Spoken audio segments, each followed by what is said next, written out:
Hello guys, myself Arvind. और आज हम देखेंगे मॉडुलस ऑपरेटर की वर्किंग कि मॉडुलस ऑपरेटर जो आपका है वो कैसे वर्क करता है सी प्रोग्रामिंग में। चलिए स्टार्ट करते हैं। मॉडुलस ऑपरेटर इसको हम यूज़ कर जो रिप्रेजेंट करते हैं वो परसेंटाइल साइन से करते हैं। चलिए इसकी वर्किंग देखते हैं कि सपोज़ हमारे पास कोई दो नंबर हैं और हमें मॉडुलस ऑपरेटर यूज़ करना है। ठीक है, 5 परसेंटाइल 3। तो जनरली इस केस में हम देखते हैं तो रिमाइंडर जो हमारा होगा वो 2 होगा। ठीक है, अगर आप डिवाइड करके भी देखें तो भी जो आपका रिमाइंडर आएगा, शेष फल आएगा, वो आपका 2 होगा।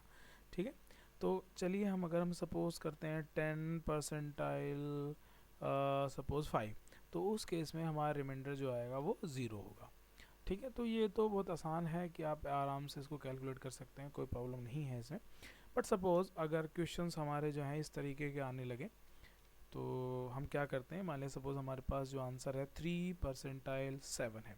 तो इस केस में हम देख रहे हैं कि जो हमारा न्यूमरेटर है वो छोटा है और जो डिनोमिनेटर है वो बड़ा है। तो इस केस में कंफ्यूज होने की ज़रूरत नहीं है। मैं आपको एक लॉजिक बताता हूँ, या जो कंसेप्ट होता भी है कि जब तक आपका न्यूमरेटर डिनोमिनेटर से छोटा है तब तक आंसर आपका वही होगा। तो इस केस में हमारा जो आंसर होगा वो होगा 3।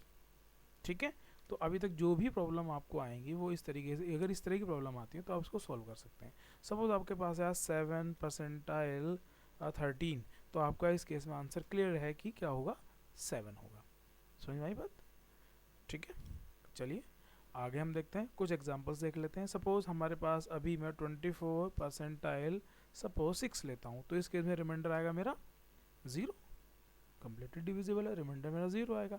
ठीक है, बट अगर मैं कर लूँ कि 6 परसेंटाइल 24, तो उस केस में मेरा आंसर होगा वो 6 होगा। ठीक है, आई होप को आपको समझ में आया होगा।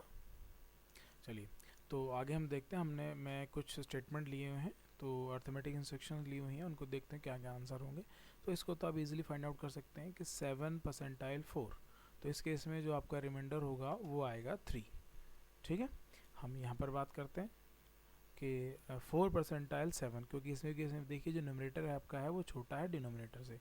तो इस केस में जो आपका आंसर होगा, जैसे मैंने आपको पहले बताया, आंसर होगा आपका 4। ठीक है, चलिए अब यहाँ पर आते हैं।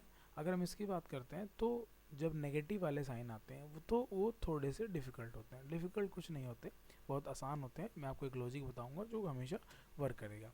तो देखिए, हमेशा ध्यान रखिए, जब भी कभी ये नेगेटिव साइन वाले ऑपरेशंस आते हैं, इंस्ट्रक्शन आती हैं सॉरी, तो आप ध्यान रखिएगा, हमेशा सबसे पहले आप आंसर कैलकुलेट कर लीजिए, नेगेटिव साइन को भूल जाइए।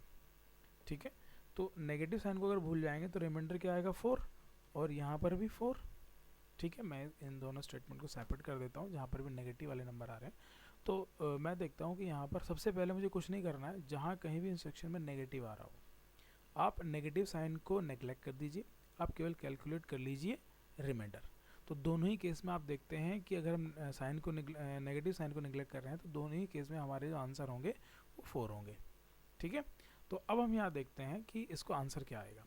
देखिए, आपको ध्यान रखना है कि जो भी न्यूमरेटर का साइन होगा, जो भी न्यूमरेटर का साइन होगा वही आंसर का साइन होगा। तो इसलिए इस केस में हमारा जो आंसर होगा वो -4 होगा।